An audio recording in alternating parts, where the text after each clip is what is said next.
Bonjour à tous et bienvenue amis du Gentleman. Mon nom est Chris Cabella. Notre invité aujourd'hui est ambitieux, charismatique, stratégique. Il est également coach, formateur et conférencier. Voici Maxime Victor.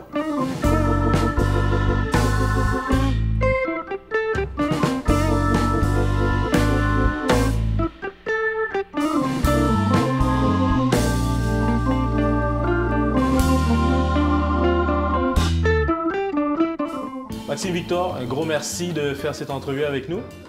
Merci à toi, Chris, pour l'invitation. C'est très apprécié. Merci de nous accueillir dans cette belle firme. Ouais, on est bien ici, tranquille. C'est combien de temps la firme? La firme, ça fait exactement 7 ans qu'on existe. Hein. On a été fondé en janvier 2010. Hein. Non, mais je veux dire cet endroit. Okay, ce centre de formation, notre premier centre de formation, bien sûr, il est sur Queen Mary, près du métro Snowden.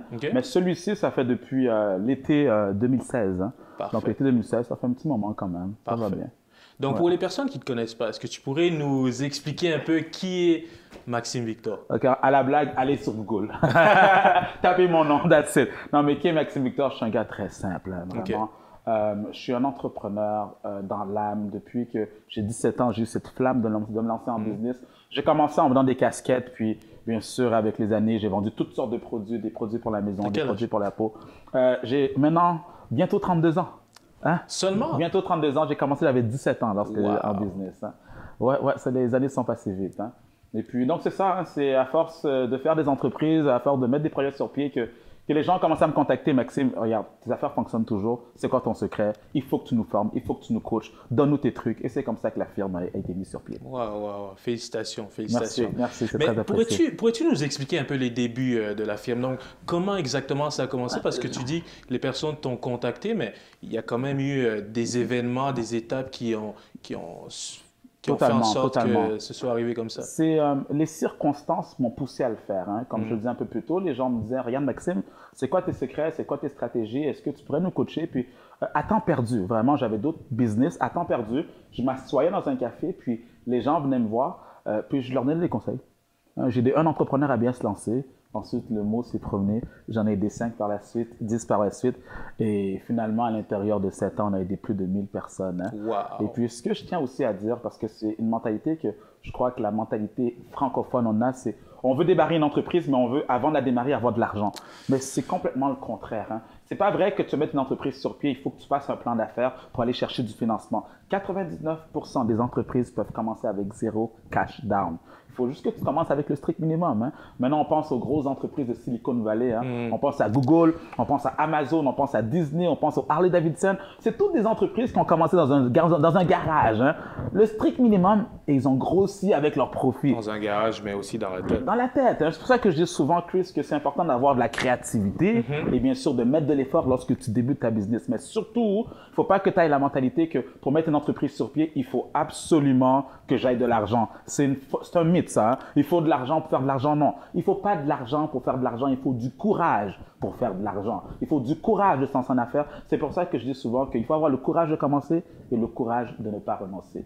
Wow, c'est bien dit, ça, c'est bien dit. Écoute, tu m'as un peu devancé sur la question de l'argent, donc désolé. Tu adores parler de l'argent. Donc, dans toutes tes vidéos, c'est souvent quelque chose qui revient. Donc, tu dis, moi, l'entrepreneur qui ne fait pas de vente, ben, ce n'est pas un vrai entrepreneur pour moi. Donc, explique-nous un peu pourquoi tu aimes tant et puis tu tiens tant à parler d'argent, surtout dans le milieu francophone, comme tu l'écris. OK, très bonne question, Chris. C'est dangereux comme question aussi. Tu me poses la question à moi à parler d'argent et j'ai une conférence qui s'intitule L'origine de l'argent. C'est une conférence que je peux étaler sur 3 heures de temps à parler uniquement d'argent. Donc, maintenant, tu me poses une question, tu me poses cette question, comment répondre en 1 minute? Hein?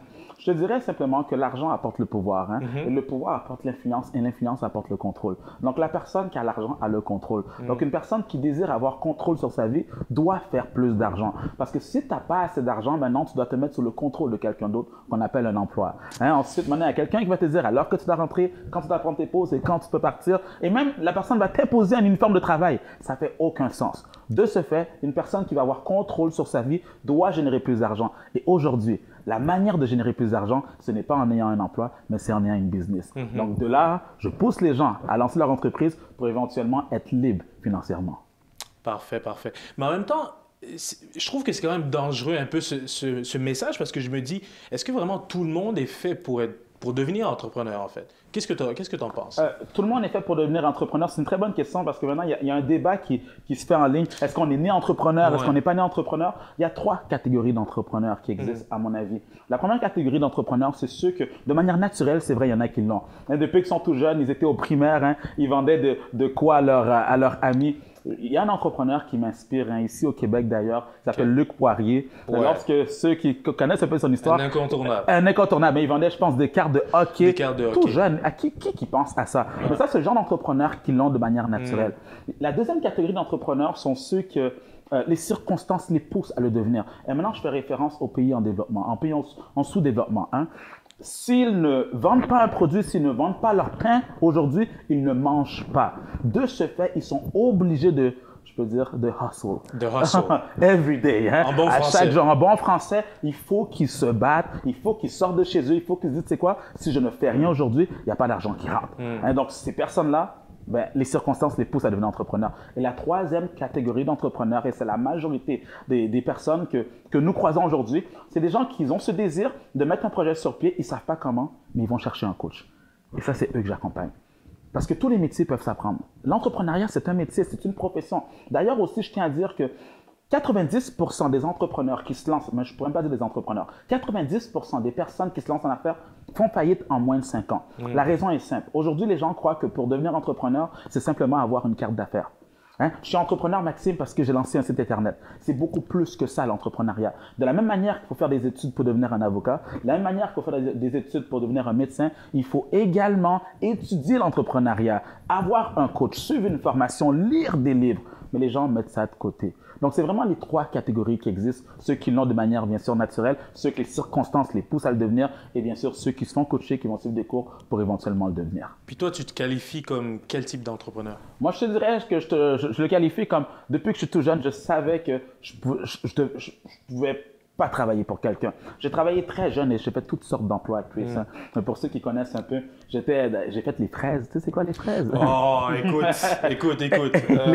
Et à genoux, je commence à acquérir. J'ai fait ça 3 ans, c'est pas un an, non, j'ai fait ça pendant longtemps. Pendant une carrière. J'étais tellement rapide, je faisais des 30-40 $ par jour. Normalement, tu aurais dû être plus foncé que ton chandail. Tu connais ça, tu connais ça. Non, mais pour te dire, je me couvrais en plein été pendant que tu es en train de cueillir. Je travaille également aussi dans les entrepôts. Puis c'est tout ce genre de contexte qui m'a poussé à… J'avais à peine 16-17 ans, ça ne fait aucun sens que le salaire que je gagne, je vois un père de famille, on est dans le même camion en train de décharger. Lui, ce salaire-là, il le prend pour nourrir une famille. Moi, ce salaire que je gagnais, je le prenais pour magasiner.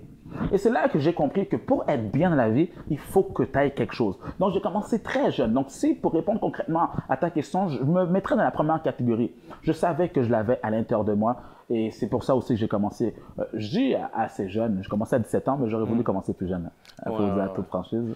Mais écoute, la beauté de ce que tu dis, c'est que quand on travaille, on essaye plusieurs choses comme ça jeune, c'est qu'on a la chance de comprendre la valeur de l'argent aussi.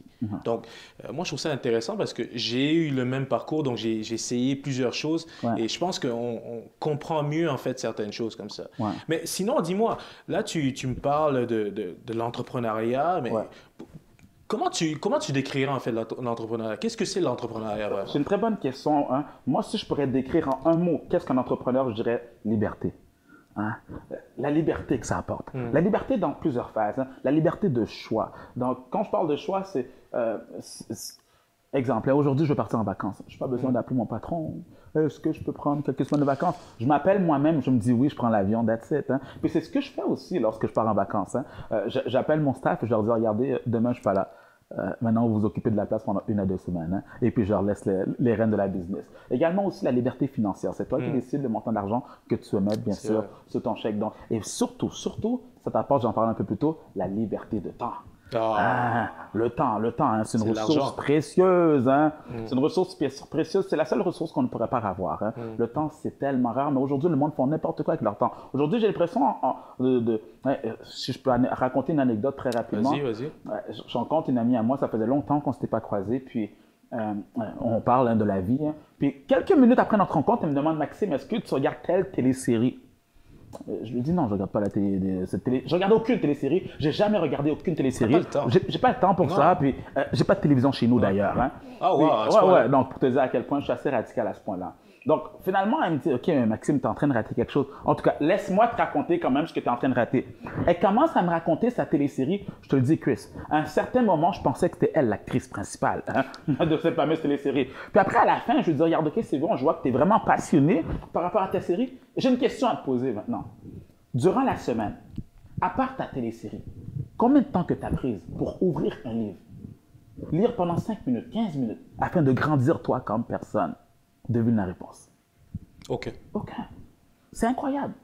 Les gens croient que le temps, disons, j'aime prendre l'exemple d'une personne âgée de 25 ans aujourd'hui. Si cette personne vit jusqu'à l'âge de 80 ans, souvent les gens vont faire le calcul, il va lui rester 55 ans à vivre, 80 moins 25. Mais j'aime mieux le voir de manière un peu plus radicale. Il va lui rester exactement 660 mois à vivre. L'année d'après, il va lui rester 648 mois à vivre. Quand tu regardes ça de cet angle-là, c'est là que tu réalises qu'à chaque jour, on se rapproche de notre mort. Donc la vie, c'est le challenge de repousser la mort le plus loin possible. Quand tu sais que ça va arriver, tu t'arranges que le peu de temps que tu as entre tes mains, arrange-toi de produire quelque chose de productif. De l'utiliser à bon escient. De l'utiliser à bon escient, mais surtout de laisser des traces de ton passage ici sur Terre. C'est pour ça que je dis le but d'être un entrepreneur, c'est pas simplement de payer de belles choses, de payer tes factures, de voyager, d'acheter une belle voiture. C'est correct tout ça. C'est les cadeaux qui viennent avec. Mais l'objectif de mettre une entreprise sur pied, c'est pour laisser un héritage derrière toi. Lorsque tu ne seras plus là, le monde va encore parler de Apple parce que Steve Jobs a pris la décision de mettre ça en place. Le monde parle encore de Disney. Le monde parle encore de Coca-Cola. Le monde parle encore de legacy. Il faut que tu laisses un héritage. Tu ne peux pas juste passer sur Terre puis maintenant tout le monde t'oublie. Il faut que tu laisses quelque chose de ton passage. Et la business, c'est ça que ça fait. Très bien dit. Moi, je suis passionné, je pourrais parler pendant des heures. Ah, j'écoute. Vas-y. Vas-y. Non, vas-y. Non, mais j'aime ça. Mais dis-moi, est-ce qu'il y a quelqu'un d'autre dans ta famille qui a cette fibre entrepreneuriale? Je vais te raconter une anecdote que je raconterai rarement, une petite histoire. Pour répondre à ta question, il n'y en a aucun dans ma famille, OK?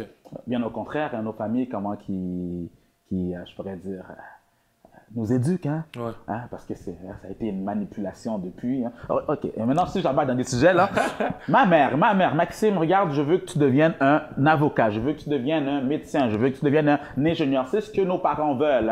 C'est correct tout ça. Maintenant, je pourrais même m'éloigner pour vous dire pourquoi que nos parents veulent ça pour nous. Mais si on reste dans le contexte, lorsque j'ai pris la décision de devenir entrepreneur, ça a été très dur les premières années. Il n'y a aucun entrepreneur dans la famille. La famille non plus, on ne connaît pas d'entrepreneur. Donc, ma mère m'a posé la question, mais pourquoi tu veux mettre une entreprise sur pied? Ça ne fonctionne pas. Tu es intelligent, Maxime. Parce que j'avais de très bonnes notes à l'école, d'ailleurs. Tu es intelligent, Maxime. Pourquoi tu ne fais pas simplement suivre une profession que tu pourrais ensuite bien vivre?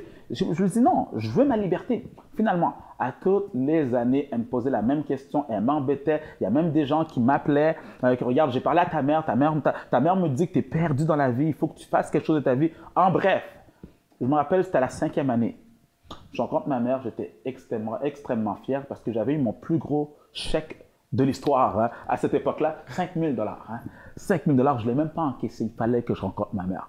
Donc, je rencontre ma mère, je dis on va manger ensemble, je l'invite à manger, puis je dis regarde qu'est-ce que ma business m'a rapporté pour un mois. 5 000 $. Sa réaction, c'est correct, Maxime. Mais j'ai une question pour toi maintenant. Quand est-ce que tu vas trouver une vraie profession? Oh là là. Et c'est là que j'ai compris qu'elle n'avait pas compris. Non. Et c'est là que je lui ai dit quelque chose. Je lui ai dit, regarde maman, je vais te dire quelque chose. Je sais que je vais réussir. Et quand je vais réussir, on va me poser la question, quel a été mon secret? Et à ce moment, je vais avoir 2 versions. Je te demande de me dire laquelle choisir. La première version, ma mère a été un obstacle pour moi. J'ai dû passer à travers pour être là où je suis aujourd'hui.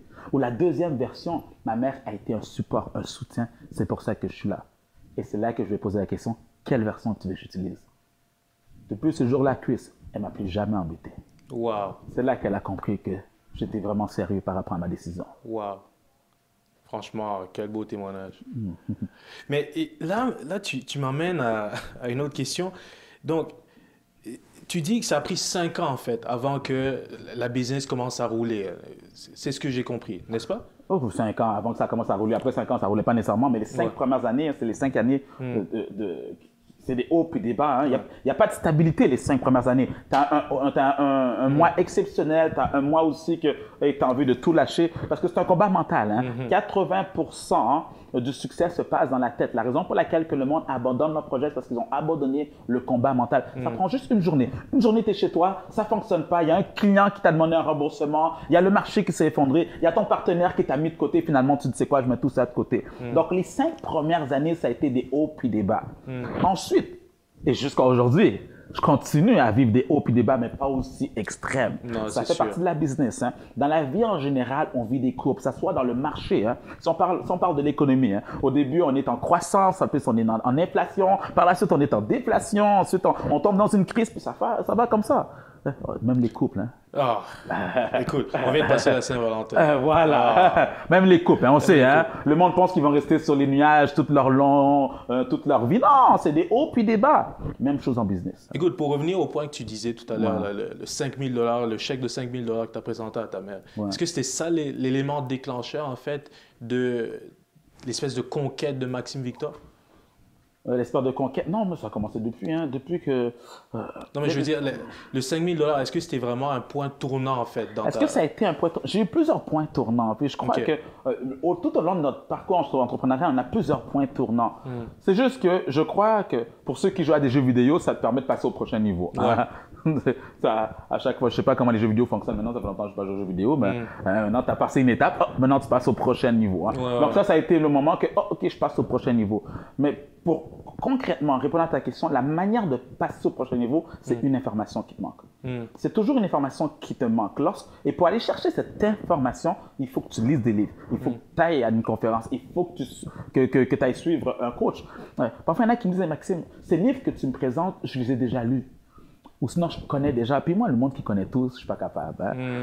Et puis, je leur dis souvent que la question, ce n'est pas est-ce que tu connais. La véritable question, c'est est-ce que tu le fais.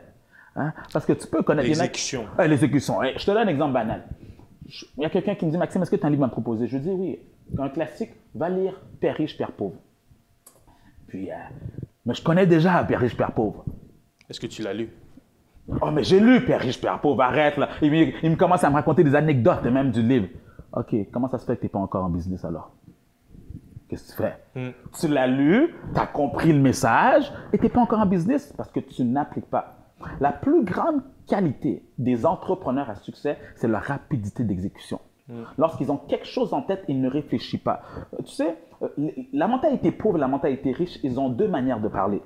Les pauvres, lorsqu'ils parlent, c'est la raison pour laquelle ils vont rester pauvres toute leur vie. Eux, c'est tout le temps demain. Je vais remettre ça. Laisse-moi y penser. Je vais dormir là-dessus. Je vais prier là-dessus. Je vais méditer là-dessus. Et c'est tout le temps en train de remettre. C'est toujours de belles excuses pour expliquer leur inaction. Tandis que la mentalité riche sont extrêmement impatients. Il faut qu'on le fasse aujourd'hui, ça se fait maintenant, ça se fait cette semaine. Sinon, il faut que ça se passe vite parce qu'aujourd'hui, notre marché va extrêmement vite. On ne peut plus se permettre de remettre ça demain parce que sinon, on va devenir un BlackBerry. Wow. C'est ça qui est arrivé avec BlackBerry. BlackBerry a pris beaucoup trop de temps pour se réajuster sur le marché. Ils ont pris 2 ans pour se réveiller avant de se dire que peut-être que la nouvelle technologie, c'est les téléphones tactiles. Trop tard. Nokia aussi, ils ont pris trop de temps. Motorola aussi, ils ont pris trop de temps.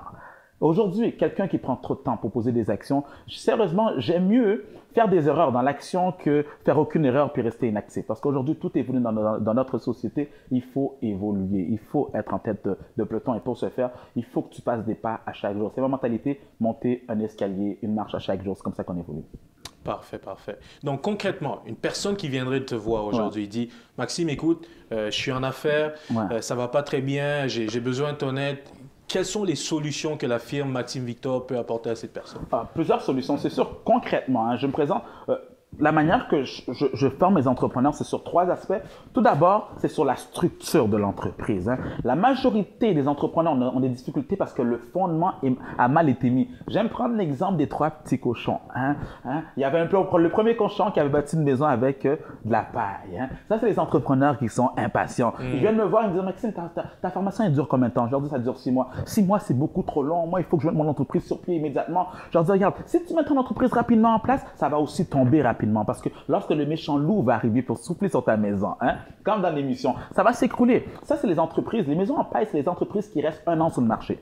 Ça ne dure pas. Ensuite, il y a ceux qui, leur structure est faite en bois. Là, ça dure 3 ans sur le marché. Mais les structures qui restent à travers les années, c'est ceux qui sont faites en briques. Pour ce faire, lorsque je rencontre un entrepreneur, la première chose que je fais, je refais tout son fondement. Il faut qu'on détruise la maison. Il faut qu'on refasse le fondement, hein, parce que c'est la fondation qui va permettre à l'entreprise de rester en place. La deuxième étape, maintenant, il faut qu'on travaille ton marketing, parce que 90% du succès d'une entreprise va dépendre de son marketing, de sa capacité à attirer la clientèle. Parce que tu peux avoir un excellent produit et service, mais si tu es incapable d'attirer des gens pour acheter ton produit, tu fais faillite. Hein? Et ça peut être aussi le contraire. Tu peux avoir un produit extrêmement médiocre, mais si ton marketing est excellent, tu deviens un McDonald's. Tu fais fortune. On sait que McDo, ils n'ont pas les meilleurs burgers en ville.